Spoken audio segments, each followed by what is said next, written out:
Hello, hello, folks!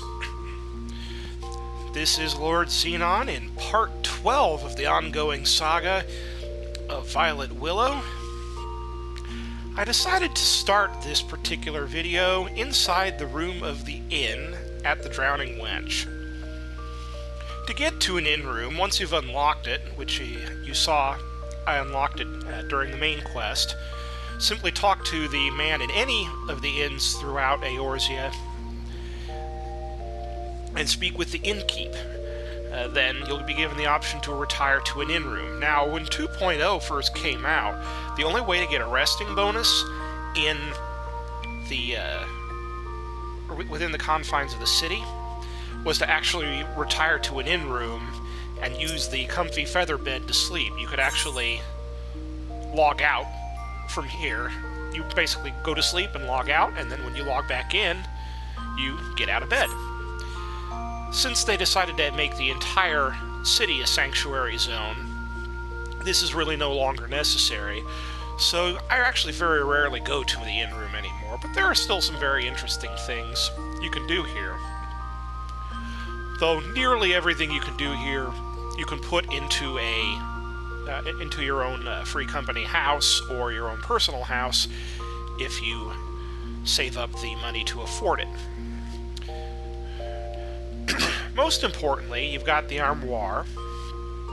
In the armoire, you can store any items that are designated as promotional that you get from loyalty rewards for subscribing for a certain period of time, or for seasonal events that occur around various holidays. Like, I picked up wait, the wrong one. I picked up a bunch of extras here for my loyalty for having subscribed for nearly 4 years. But I don't necessarily want to be lugging them around in my inventory, so I've stored them all here. Things like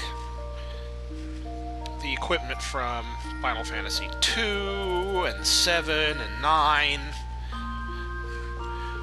When I get my next bonus, when my subscription renews, I believe I'll have enough to get Squall's outfit from 8, and as a admitted Final Fantasy 8 fanboy, I'm kind of looking forward to that.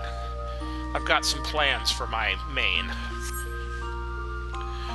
Also in the inn room, you can go to the Unending Journey here to view any cutscenes from the story quest or any dungeons or anything of that matter that you've viewed. Right now I don't have much because I haven't played much. Everything else here, the toy chest, if you unlock little mini games, you can play them here. I haven't done that. The crystal bell is for changing my hairstyle, which there's a quest to unlock that, which I haven't done yet. The summoning bell is for your retainers, which I haven't unlocked yet. We'll get to that later. The orchestrion is basically a jukebox. You can acquire rolls to put into the orchestrion and play a large quantity of the soundtrack of the game. On my main, I am something of an orchestrion roll collector, and I have almost all of them. There's just a few that I have to get yet. On this character, of course, I don't have any, so I really can't show you. Well, but one thing I can show you, when you are in the orchestrion, you can look and it will show you for the tracks that you don't have, which for me is all of them. You can see roughly where you would be able to acquire them. That's really not a priority for me on this character, though, so I'm going to leave the inn room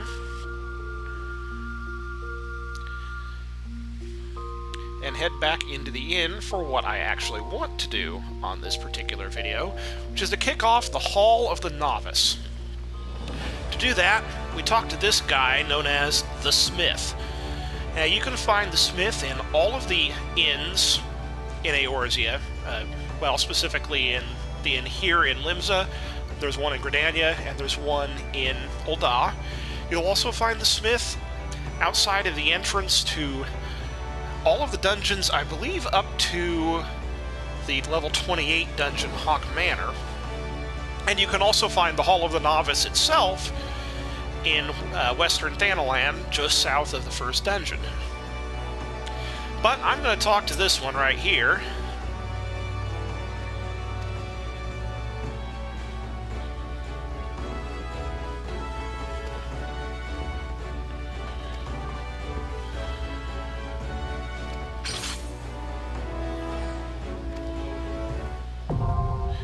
Okay, so now that I've hit level 15 and talked to the smith, I'm now able to either to access Hall of the Novice in my duty menu.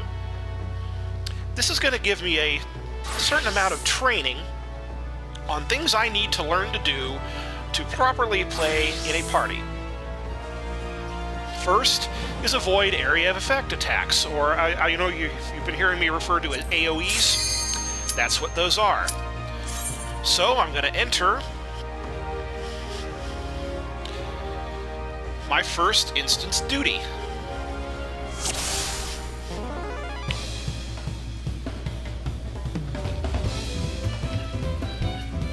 Of course, I already know everything in this training, but you'll get to learn some stuff, and I get gear for completing these.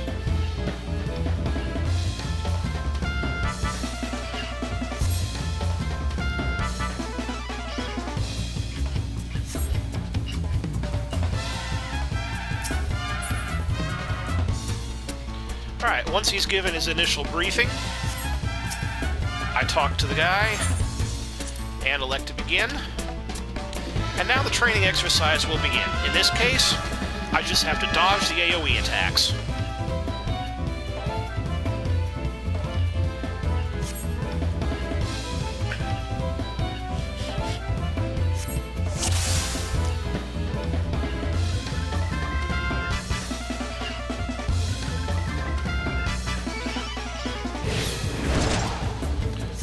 AoE attacks come in a number of varieties. That's a cone AoE.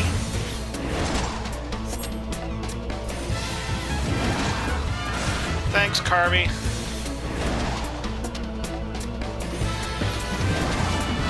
Basically, if there's orange on the ground, don't be in it. Oh, there's a line AoE.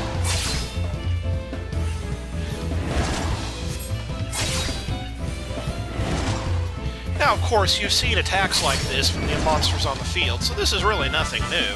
And there's a circle AoE.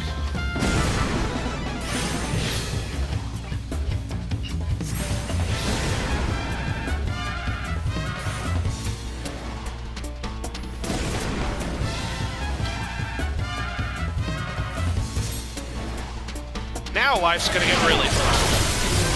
Oh, he used Holmgang. That's a warrior technique, where he basically chains you in place for a short period of time. But again, it's just a matter of being where the AoEs are not. It's a simple exercise, but it's something that really needs to be learned.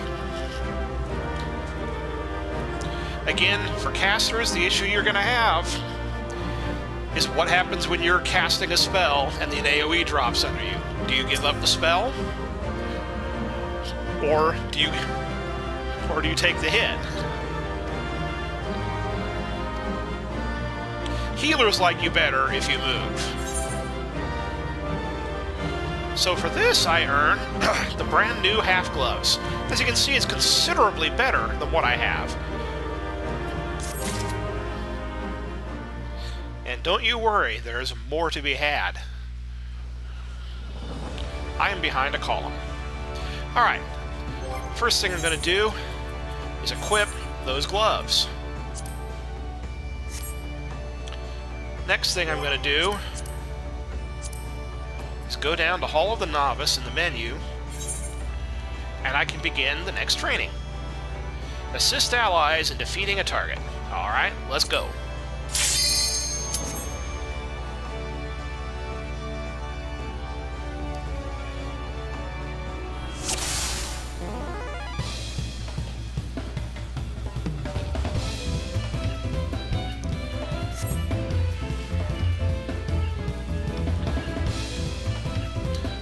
So, in case you weren't familiar with traditional RPG party dynamics. There are 3 roles. There is the tank, the healer, and the DPS. The tank keeps the enemy's attention and takes the brunt of the attack. The healer keeps everybody, and particularly the tank, alive. And the DPS, or damage per second, are the main damage dealers who put out the most damage. The Arcanist/Summoner is a DPS class, so that's the role I'm learning. I'm learning how to hurt things, and do it in such a way to be the most efficient and keep the party alive, because the quicker you kill things, the less the tank and the healer have to worry about them.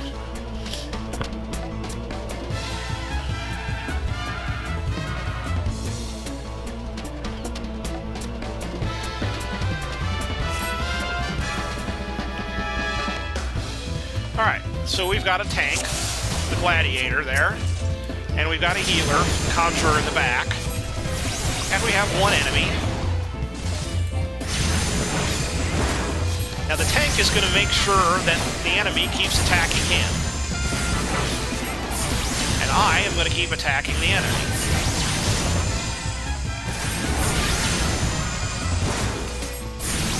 In general, in a dungeon situation, you want to follow the tank's lead. If you go off attacking just willy-nilly, you're going to find yourself drawing pain that you shouldn't be.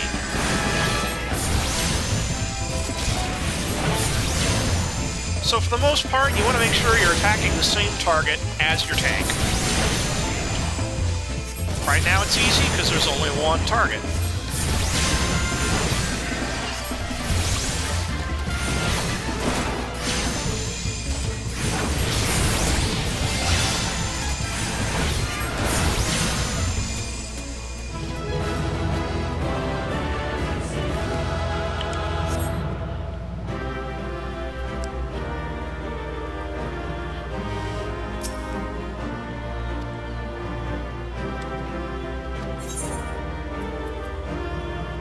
I get new boots for that.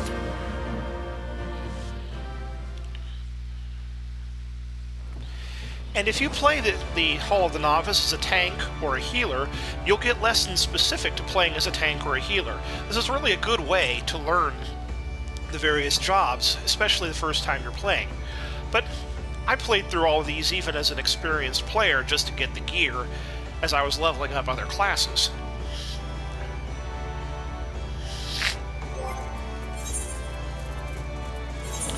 Putting on my new boots,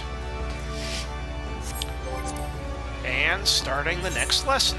Defeat an occupied target.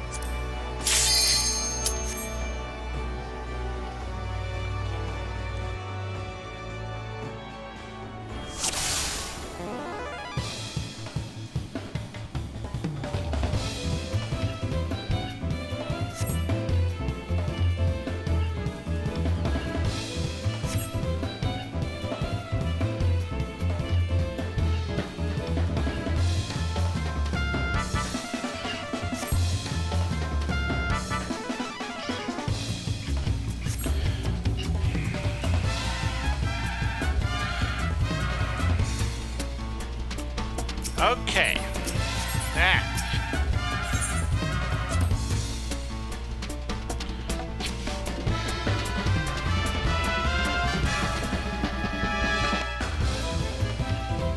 Alright, we've got 3 targets this time.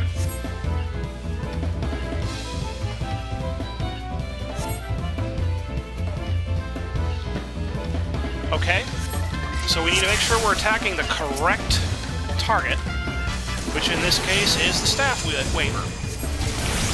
It's generally a good idea to get the casters out of the way first. They're easy to kill, but they can do a lot of damage.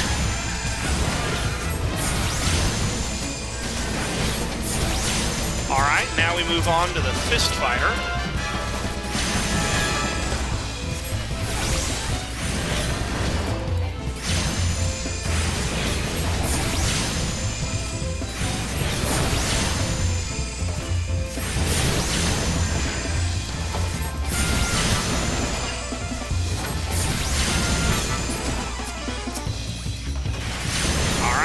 one target to go.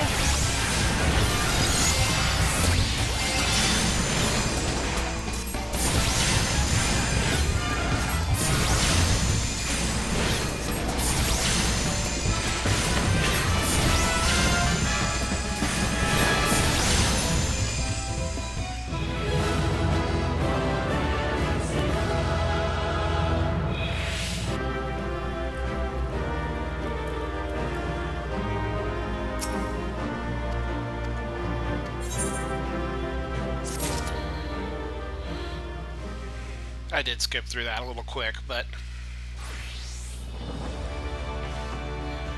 you can pause it if you really need to.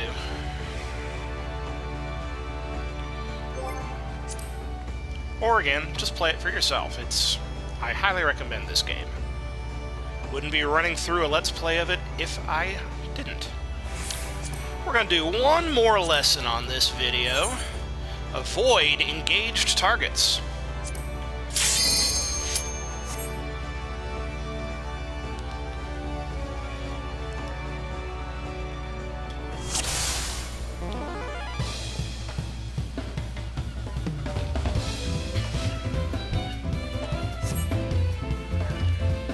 Okay, haha.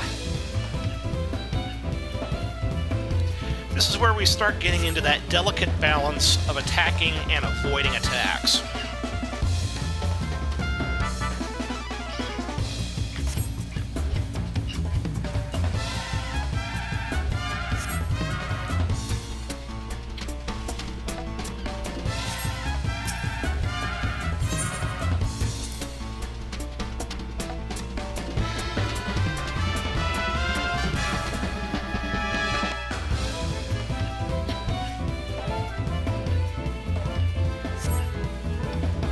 Alright, so I'm supposed to attack the axe wielder, but I'm going to be watching out for attacks from the caster.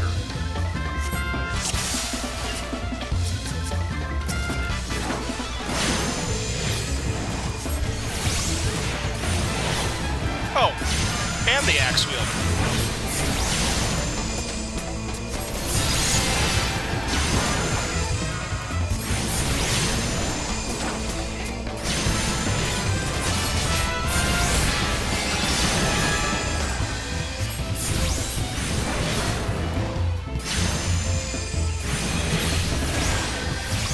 That was a good spell slide right there.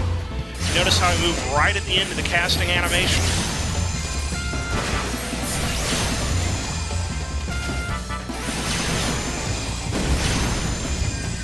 Now note, you can move back into the area where the attack's going to hit after the AoE circle disappears, and you won't get hit by the actual attack.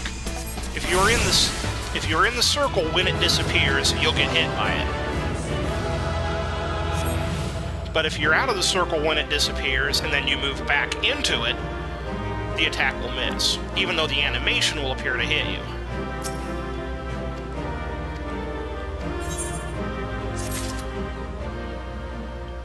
So the key to avoiding AoEs is not to avoid the animation, but to avoid the actual orange circles or cones or lines that appear on the ground.